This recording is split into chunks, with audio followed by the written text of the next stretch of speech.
우크라이나가 또 러시아 본토를 타격했다는 보도가 나왔습니다. 우크라이나 전쟁의 긴장감이 고조되고 있는 상황에서 푸틴 대통령이 트럼프 당선인과 휴전 협정을 할 의향이 있다는 러시아 당국자발 보도가 나왔습니다. 세계의 시선이 트럼프 집권 2기 내각에 더 쏠릴 수밖에 없는 상황인데요. 서울시립대 송이달 교수와 함께 짚어보겠습니다. 교수님 오랜만입니다. 네, 안녕하십니까. 지금 지난번에 이 자리에 나오셨을 때도 앞으로 네. 트럼프 당선인이 집권할 때까지 그렇죠. 푸틴 대통령은 최대한 그 협상을 나중에 할 테니까 그렇죠. 자신에게 유리한 국면을 만들어 나갈 것이다라고 전망을 해주셨었는데 그렇습니다. 지금 상황이 좀 그렇다 쳐도 너무 위험해 보이거든요. 네, 사실 지금까지 계속 미국이 금지해 왔던 에이테이큼스 네. 미사일하고 또 영국의 슈퍼 스톰 섀도우 여기에다가 이제 대인지대까지 이제 미국 정부가 허용을 했지 않습니까? 예. 사실 하나하나씩 이제 우크라이나 전쟁에 있어서 레드 라인이 없어지고 있는 느낌입니다. 사실 이 전쟁이 거의 정점에 달하고 있는 게 아니냐 이런 건데 이것은 또 거꾸로 말하자면은 협상을 향한 그죠? 협상을 향한 환경이 무르익어 가고 있다. 저는 또 그렇게 또 볼 수 있지 않나 싶습니다. 그렇군요. 네. 예. 자, 이런 상황에서 푸틴 대통령이 트럼프 당선인과 협상할 의향이 있다. 그렇죠. 이렇게 얘기했어요. 자, 그렇다면 트럼프 집권의 일기 때 푸틴과 트럼프 간의 어떤 관계, 사이 이런 걸 좀 감안해 봤을 때 네.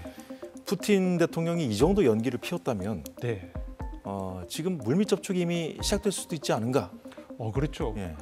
지금까지 이제 트럼프 대통령 당선인이 11월 6일 새벽에 확정된 이후에 바로 이제 푸틴하고 현재까지 2차례나 통화한 것으로 지금 확인이 되고 있습니다.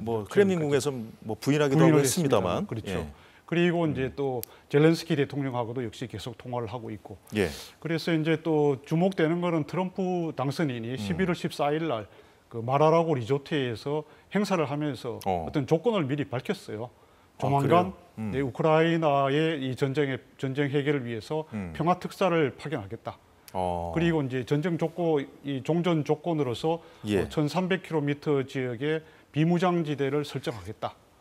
또 이제 현재 전쟁 상황은 무조건 전선에서 동결이다. 예. 네, 그리고 우크라이나의 나토 가입은 20년 동안 유예를 한다.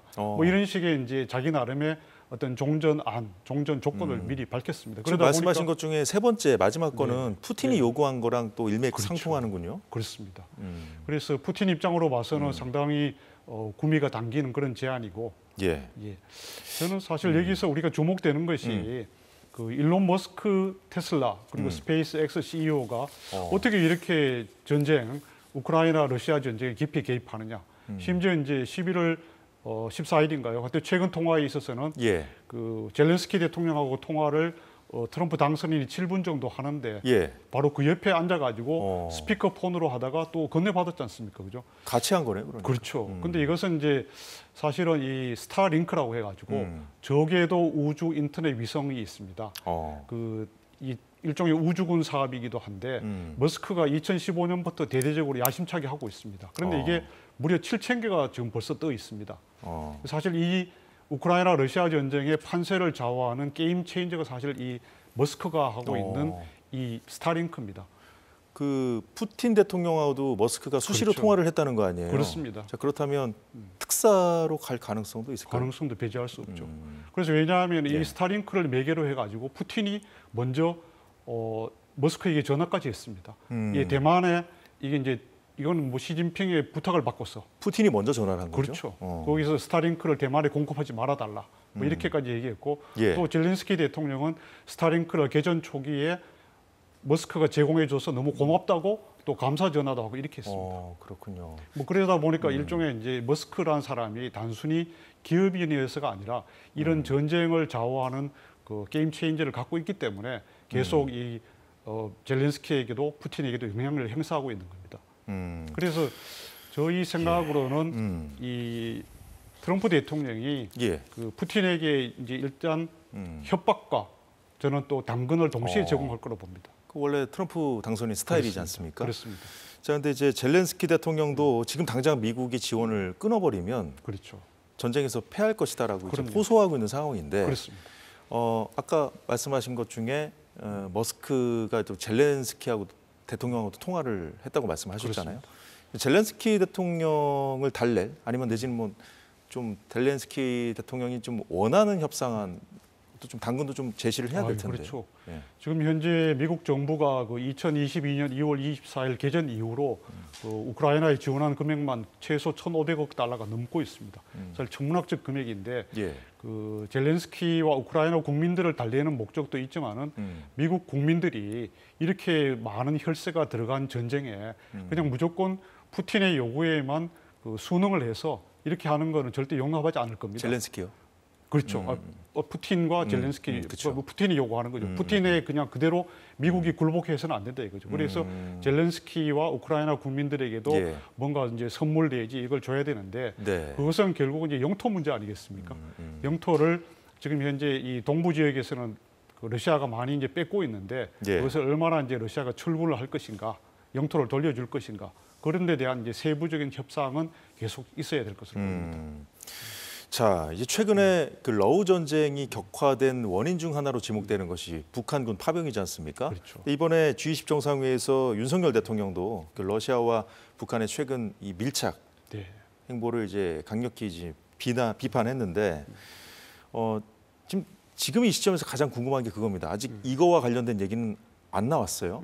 자, 트럼프 당선인은 북한군 파병에 대해서 어떻게 생각하고 있을지 궁금합니다. 당연히 뭐 트럼프 역시 예. 러시아 우크라이나 전쟁이 빨리 끝나야 되는데 이 북한까지 오니까 전쟁이 이제 아무래도 장기화될 가능성이 높아지지 않습니까? 네. 그리고 또 이 종전을 하는 데 있어서 아마도 러시아가 더 이 우크라이나 영토로 들어오게 될 경우에는 자기도 종전안을 내는 데 있어서 그 미국도 만족시키지 못하고 또 우크라이나에도 만족시키지 못하니까 상당히 불편할 것이 분명합니다. 그죠? 그래서 그러나 이제 또 트럼프 현재 당선인 신분이다 보니까 예. 그 대놓고 그 북한에 대해서 어떤 뭐 그렇게 하지 마라 뭐 비난을 한다든가 이러기는 좀 어려울 것 같습니다. 왜냐하면 현직 대통령이 바이든이 엄연히 있는 입장에서 예. 그죠? 뭐 당선인 신분에서 벌써 외교 행위를 하기에는 좀 쉽지 않고 러시아와 우크라이나 간의 이제 물밑 협상이라든가 물밑 채널 그런 거는 계속 열심히 가동을 할 것 같습니다. 그렇군요. 자, 트럼프 집권 2기가 시작되면 이제 가장 좀 힘들어할 나라로 이제 중국을 꼽을 수 있지 않습니까? 근데 이제 지금 좀 그와 동시에 이제 중국의 역할이 좀 필요한 상황이지 않습니까? 우크라이나 전쟁도 그렇고 그런데 그럼 중국 역시 이걸 이제 본인들의 협상의 지렛대로 활용할 수가 있는데 자, 이 상황에서 우리는 그러면 그 사이에 끼어 있는 우리나라는 그 중국에 대해서 어떤 그 정책을 펴야 될지, 어떤 기조를 가져가야 될지 궁금합니다. 지금 이번에 이제 페루 리마의 그 에이펙 정상회담 그리고 그 브라질에서 열린 그 G20 그 회담에서 윤석열 대통령이 시진핑 주석하고 뭐 잠시 만났지 않습니까? 예. 아주 오랜 시간은 아닙니다만 그런 만난 것 자체가 일단 의미가 있는 것 같고요. 또 이 러시아 북한이 밀착을 하면서 또 러시아, 중국, 북한 삼각 구도에서 이제 중국이 소외되면서 약간 그런 걸 느끼고 있습니다. 그죠? 그래서 현재 내년 경주 에이펙에 시진핑 주석의 방안이 유력시되고 있는데 사실 우리가 이제 한중 대화 이걸 조금만 더 강화함으로써 그런 러시아 북한 문제, 러시아 우크라이나 전쟁에 있어서 북한의 이 최소한의 증원 이걸 막고 또 조기 철수를 할 수 있도록 그런 여러 가지 외교적인 압력이랄까 노력을 할 필요가 있을 것 같습니다. 근데 지금 이제 트럼프 당선인이 집권하기 전이기 때문에 지금 우리 정부 입장에서도 뭐 한미 동맹을 주축으로 하되 중국과의 관계도 잘 가져가겠다 이 정도 얘기밖에 좀 하기 좀 어렵지 않습니까? 그런데 근데 이제 외교적인 그 발언은 뭐 그렇다 치고 실제 그렇다면 우리가 이제 대응책을 마련해야 되잖아요. 어떤 접근을 좀 취해야 될까요? 최근에 이제 윤석열 대통령께서 브라질 언론과의 그 인터뷰에서 이 미국과 중국은 우리의 이제 양자 중에 하나를 선택하는 문제가 아니다 이런 말씀을 하셨습니다. 사실은 이제 우리의 실용과 실리를 생각한다면 지극히 맞는 발언이신데 사실은 이제 미국은 우리나라의 유일한 그 동맹국이지 않습니까?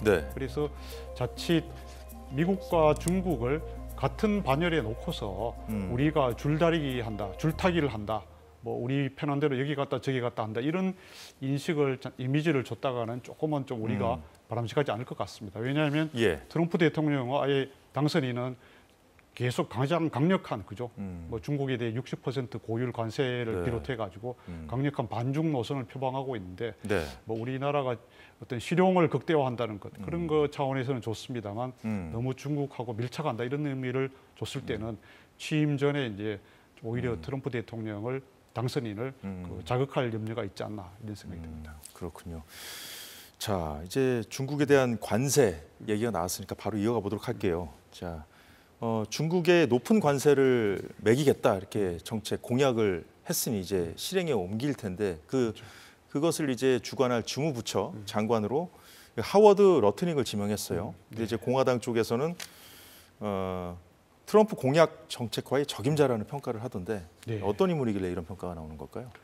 뭐 하워드 러트닉은 원래 63세인데 사실 전설적인 월가의 인물입니다. 그죠?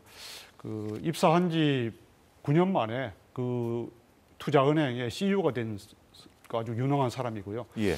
뭐 그런데 이제 이 사람의 가장 대표적인 그 주장은 정치적인 부분에서 이 우리나라가 자기 최근에 연설을 보니 그러더라고요. 미국이 가장 전성기 때는 언제였냐? 1900년대 초다. 그때는 미국의 소득세라든가 이런 게 전혀 없었다. 그 대신에 관세만 있었다. 네. 그러니까 이제 미국 국민들에게는 세금을 거두지 않고 외국 상품에 대해서 세금을 거둬서 이것이 미국의 국부로 삼았다 이런 건데요. 네. 이런 시대가 다시 100년 만에 다시 만들어야 된다 이런 주장을 하고 있습니다. 뭐 그러다 보니까 이 모든 외국 상품에 대해서 10 내지 20% 고율 관세를 매기겠다는 트럼프 그리고 이제 대중 관세는 60% 이상 하겠다. 뭐 이런 데 대해서 서로 아주 일맥상통하는 의기투합하는 인물이라고 볼 수 있겠습니다. 자, 그런데 이제 중국도 일기 때 이제 호되게 당했기 때문에 자, 이번에는 똑같이 당하지 않겠다. 우리도 보복 관세 하겠다. 네. 이렇게 지금 천명한 상태잖아요. 그렇죠. 미국도 그렇다면은 일기 때처럼 그냥 이렇게 밀어붙이긴 좀 어려운 상황이 될 수도 있지 않습니까? 그렇죠. 뭐 그렇다 하더라도 이제 일단 미국과 중국의 경제력 격차가 아직 크고 여러 가지 이제 군사적인 또 문제에 있어서도 큰 격차가 있기 때문에 예. 사실 중국이 그런 무역 전쟁을 맞불을 놓는다는 것이 말로는 쉽게 할 수 있습니다.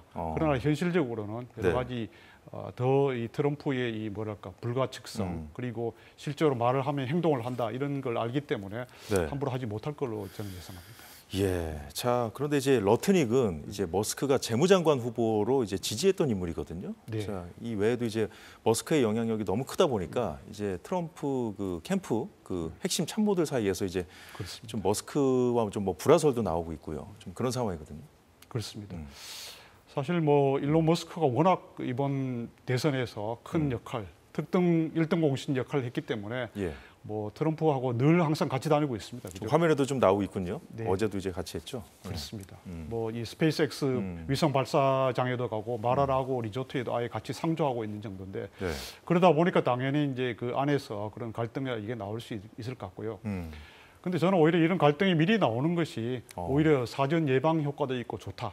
그렇게 생각합니다. 아직 취임하기 전이고 또 이 이른바 DOGE라 그래서 예. 연방 이제 정부 효율부위원회 그 사실 장관급 위원장도 맡았는데 뭐 그렇게 실제 취임하고 나면 얼마나 더 이 되겠습니까, 그죠? 그런데 이제 트럼프 대통령 당선인도 무조건 이제 머스크에 휘둘리지 않는 것 같아요. 대표적인 게 이번에 이제 하워드 러트닉을 예. 일론 머스크는 재무장관 후보로 계속 강력하게 X 이런 데 통해 주장했지 않습니까? 그쵸. 그러나 상무장관으로 했습니다. 그것은 그 머스크의 주장이나 요구를 어느 정도 받아들이면서 그래도 최종 의사결정권자는 당신이 아닌 나 대통령 당선인 트럼프다. 이런 걸 확실히 보여줬다.